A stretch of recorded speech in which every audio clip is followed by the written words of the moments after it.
Bienvenue sur la 78e édition du Grand Prix de Zurich.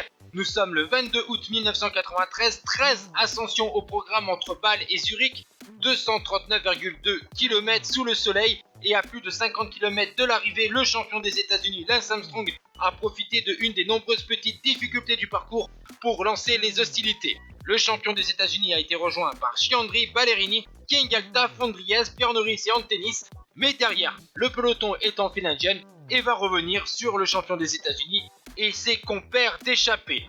Pendant une bonne quinzaine de kilomètres, le peloton va rester groupé et c'est dans une portion plutôt plate, à environ 30 km de l'arrivée, que Jens Epner va sortir, le troisième de l'Amstel Gold Race d'Information Télécom. Il va être rejoint quelques kilomètres plus loin par Charlie Motet, vainqueur du Grand Prix de Zurich 90 de la formation Novamel, de Ken Galta de l'Ariostea, troisième des trois vallées varisines, Santos Hernandez, un espagnol de la Mapei, et Moreno Argentine de la Mekier Balan, sixième du Giro d'Italia. Ces 5 coureurs vont s'entendre, ils vont avoir une trentaine de secondes d'avance sur le peloton, emmenés notamment par les équipiers de la Carrera et de Claudio Capucci.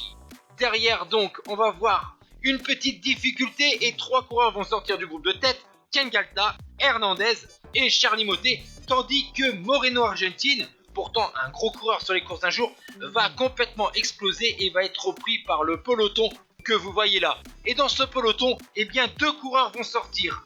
Il s'agit du leader de la Coupe du Monde, vainqueur de Milan-San Remo et de la Flèche Wallonne, Maurizio Fondries, accompagné d'un Mapei, de la Santa, deuxième du Tour de Valence et du Trofeo Legueglia.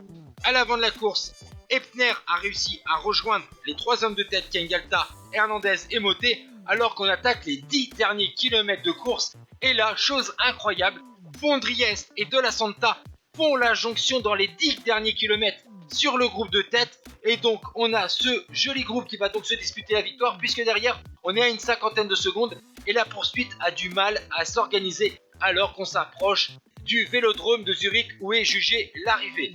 Nous sommes dans le dernier kilomètre et là, de la Santa, vous voyez, il est parti à droite, il a pris la mauvaise direction, il a pris là où normalement les voitures bifurquent. Lui, il a abandonné ses chances de victoire sur ce Grand Prix de Zurich. Maurizio Fondries entre le premier sur le vélodrome devant Ken Galta.